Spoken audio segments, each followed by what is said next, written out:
Assalamualaikum warahmatullahi wabarakatuh.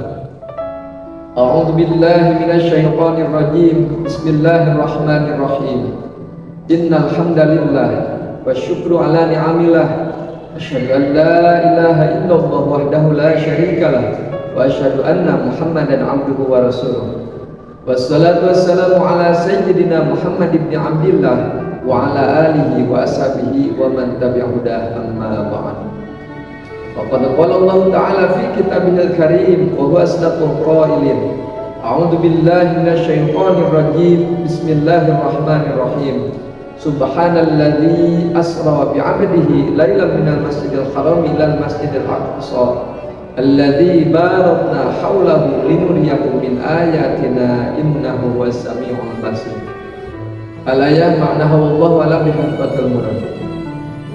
Pertama-tama marilah kita panjatkan puji dan syukur kehadirat Allah Subhanahu wa taala. Salawat dan salam semoga terlimpah curahkan kepada baginda alam Nabi besar Muhammad sallallahu alaihi wasallam. Tak lupa kepada keluarganya, kepada sahabatnya, tabi'in, atba'ut tabi'in, alim ulama, dan juga semoga sampai kepada kita semua, dan semoga kita semua mendapatkan syafaatul uzma fi yaumil jaza di yaumil akhirat. Amin ya Allah ya rabbal alamin. Saleh-salehah yang dirahmati oleh Allah Subhanahu wa taala. Alhamdulillah wa syukru ala ni'amillah. Dalam kesempatan ini kita sudah berada di bulan Rajab, yaitu bulan yang dimuliakan oleh Allah Subhanahu wa taala. Bagaimana firman Allah Subhanahu wa taala dalam surat At-Taubah, A'udzu billahi samii'il 'aliim minasyaitonir rajim. Inna 'iddatasy syuhuri 'indallahi 12 syahran fi kitabillahi yauma khalaqas samawati wal arda minha arba'atul hurum. Sesungguhnya hitungan bulan itu menurut Allah Subhanahu wa taala jumlahnya itu adalah ada 12. Dan di antara 12 bulan itu ada 4 bulan yang dimuliakan oleh Allah Subhanahu wa taala.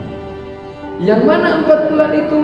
Yaitu yang pertama bulan Rajab, yang kedua bulan Muharram, yang ketiga bulan Dzulqa'dah, dan yang keempat adalah bulan Dzulhijjah. Kenapa dikatakan sebagai bulan yang mulia? Karena di 4 bulan tersebut dilarang untuk melakukan peperangan dan juga dilarang untuk melakukan kezaliman. Makanya di 4 bulan tersebut ketika kita melaksanakan ibadah, maka Allah akan lipat gandakan pahalanya. Begitu juga kalau kita seandainya melaksanakan perbuatan dosa, maka Allah Subhanahu wa taala, sebagian ulama tafsir mengatakan dosa kita itu akan dilipat gandakan. Oleh karena itu, yuk soleh-soleh semuanya, di bulan Rajab ini mari kita maksimalkan untuk beribadah kepada Allah Subhanahu wa taala. Apalagi kata sebagian ulama mengatakan bahwa bulan Rajab ini adalah Syahrul Badri, yaitu bulan untuk menanam. Kita mulai saat ini menanam kebaikan-kebaikan kita, baik melaksanakan sholat, baik melaksanakan sedekah, baik kita melaksanakan puasa atau juga kita melaksanakan zakat, supaya kita maksimal nanti di bulan Ramadan. Mari kita mulai awali beribadah itu yaitu dari mulai bulan Rajab. Kemudian kita konsistenkan di bulan Sya'ban, karena bulan Sya'ban ini adalah Syahrul Syaqi, yaitu bulan untuk mengairi, bulan untuk menyiram, bulan untuk kita mengkonsistenkan beribadah kita. Ya. Misalkan kita di bulan Rajab sudah mulai melaksanakan sholat, konsistenkan ya, nanti di bulan Sya'ban. Kemudian nanti di bulan Ramadan, baru kita di bulan Ramadan memaksimalkan amal ibadah kita. Karena bulan Ramadan itu adalah Syahrul Hasad, yaitu bulan untuk menuai. Soleh-solehan yang dirahmati oleh Allah Subhanahu wa taala. Di bulan Rajab ini, kenapa dimuliakan oleh Allah Subhanahu wa taala? Selain masih banyak peristiwa yang lain, tak lepas yaitu adalah peristiwa yang luar biasa yang terjadi di bulan Rajab. Itu adalah peristiwa Isra Mi'raj Nabi besar Muhammad sallallahu alaihi wasallam. Apa itu yang dinamakan dengan Isra? Isra yaitu adalah perjalanan Nabi besar Muhammad sallallahu alaihi wasallam dari Masjidil Haram ke Masjidil Aqsa. Apa yang dinamakan dengan Mi'raj? Mi'raj itu adalah diangkatnya atau dibaikannya Rasulullah SAW dari Masjidil Aqsa ke Sidratul Muntaha. Itulah yang dinamakan dengan Isra wal Mi'raj. Kemudian apa hikmah yang bisa kita ambil, yang bisa kita petik daripada peristiwa Isra wal Mi'raj? Sebagaimana Allah Subhanahu wa taala isyaratkan dalam surat Al-Isra ayat 1. A'udzu billahi minasyaitonir rajim. Bismillahirrahmanirrahim. Subhanalladzi asra bi'abdihi lailan minal masjidil harami ilal masjidil aqsa. Alladzi barakna haulahu linuriyahu min ayatina innahu huwas samiul basir. Al-ayat maknahu wallahu a'lam bihaqqihi. Kalau kita perhatikan kenapa di surat Al-Isra ini diawali dengan kata subhana.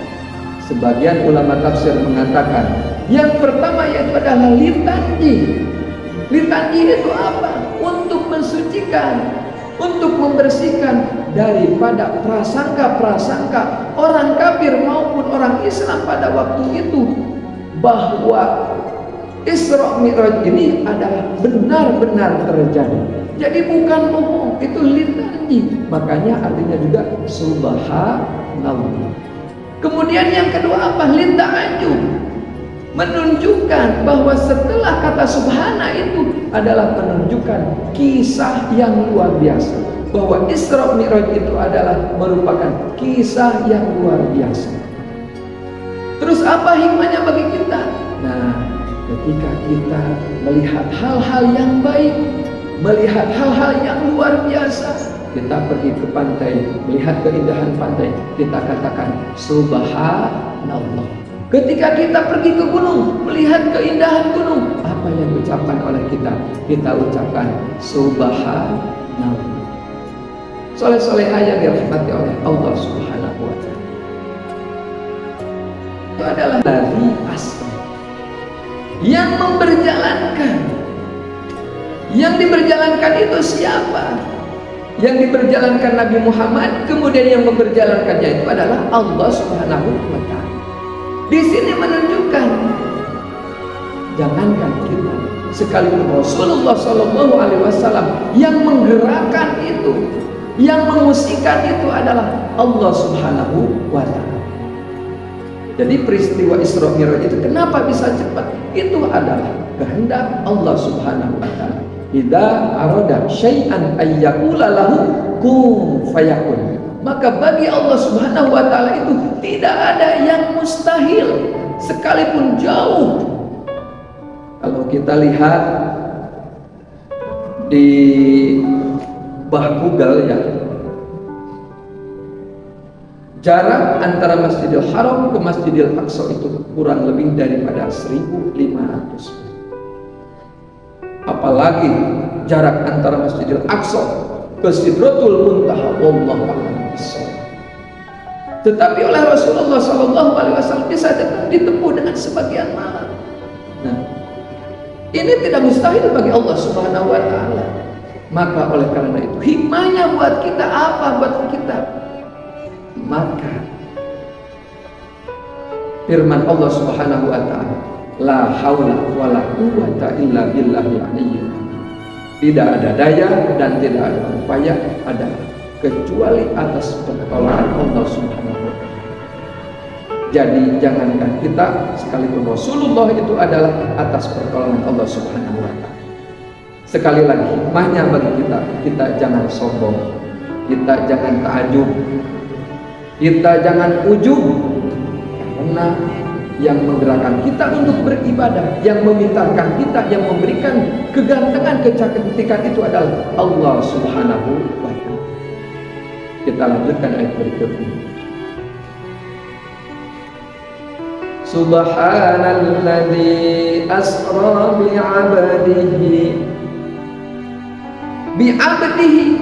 Yang diperjalankannya itu siapa? Rasulullah sallallahu alaihi wasallam. Di sini sebagian ulama mengatakan abdi. Kata abdi ini artinya adalah mala yang yamliku nafsah. Dia itu tidak memiliki nafsanya, badannya, semuanya adalah milik Allah Subhanahu wa Ta'ala. Hartanya, dirinya, keluarganya, itu adalah milik Allah Subhanahu wa Ta'ala. Sehingga membuat dia itu selalu bertakwa, beribadah kepada Allah Subhanahu wa Ta'ala.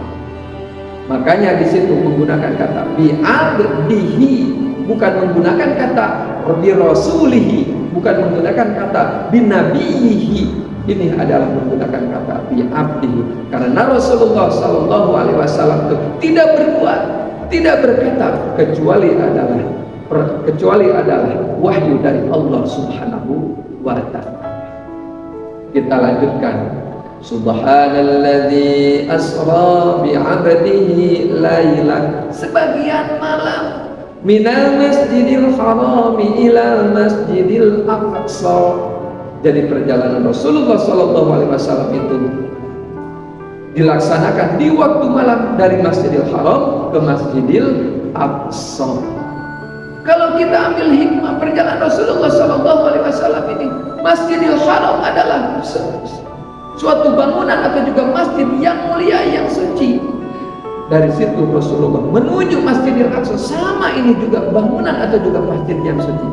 Jadi hikmahnya bagi kita semua, janganlah kita pergi kecuali kita itu dari tempat yang suci ke tempat yang suci, dari tempat yang baik ke tempat yang baik. Kemudian apa yang dihasilkan daripada peristiwa Isra wal Mi'raj Nabi besar Muhammad sallallahu alaihi wasallam, yaitu adalah salat 5 waktu. Kenapa harus salat 5 waktu? Karena salat ini adalah merupakan pondasi untuk orang-orang Islam.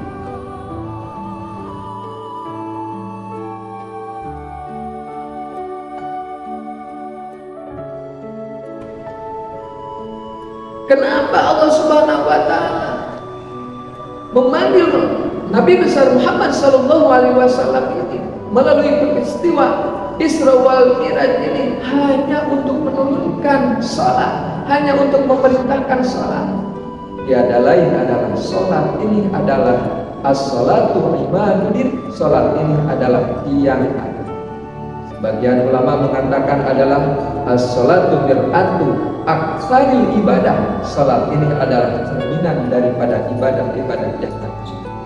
Makanya ketika kita benar salatnya, maka ibadah yang lain juga insya Allah saleh-salehan yang dirahmati oleh Allah Subhanahu wa Ta'ala. Jadi kalau kita simpulkan, ada 3 hikmah secara garis besarnya yang bisa kita ambil dari peristiwa Isra wal Mi'raj. Orang yang belum beriman, sekalipun orang yang beriman pada waktu itu, banyak yang murtad, tidak percaya dengan peristiwa Isra wal Mi'raj. Oleh karena itu, alhamdulillah wa syukru ala ni'amillah, Allah Subhanahu wa Ta'ala memberikan keimanan yang teguh kepada kita, keislaman yang teguh kepada kita, sehingga kita mempercayai dengan adanya peristiwa Isra wal Mi'raj. Mudah-mudahan dengan peristiwa Isra Mi'raj ini kita bisa meningkatkan keimanan, ketakwaan kita kepada Allah Subhanahu wa Ta'ala. Yang kedua, nilai yang bisa kita ambil yaitu adalah nilai-nilai ibadah. Yuk, saudara-saudara semuanya, mari kita israkan, mari kita mi'rajkan amal ibadah kita, terutama ibadah salat. Karena peristiwa Isra wal Mi'raj ini, atau juga kita memperingati Isra wal Mi'raj ini, yaitu kita memperingati ulang tahun diturunkannya atau juga diwajibkannya ibadah salat. Seandainya kita salatnya masih bolong-bolong, yuk kita mi'rajkan, kita tingkatkan menjadi full. Kalau kita sudah full, kita lanjutkan lagi, tambah dengan ubudiyah atau juga salat sunat yang lainnya, qobliyah, ba'diyah, salat duha atau juga salat. Dan yang terakhir yang bisa kita ambil daripada peristiwa Isra wal Mi'raj ini adalah nilai-nilai ilmu pengetahuan. Karena Rasulullah SAW ini melaksanakan Isra wal Mi'raj ini adalah, kalau kita pikirkan dengan akal. Sungguh itu perlu banyak pengetahuan yang perlu kita siapkan. Tetapi di sini adalah kita lebih mengedepankan keimanan atau juga hati kita. Karena perjalanan Isra wal Mi'raj ini adalah peristiwa atau juga perjalanan di luar dimensi ruang atau juga waktu. Kesalahan yang dirahmati oleh Allah Subhanahu wa taala, mungkin itu yang bisa Bapak sampaikan. Mohon maaf atas segala kekeliruan. Yang benar mutlak adalah dari Allah Subhanahu wa taala. Terima kasih atas perhatiannya. Wabillahi taufiq wal hidayah. Wassalamualaikum warahmatullahi wabarakatuh.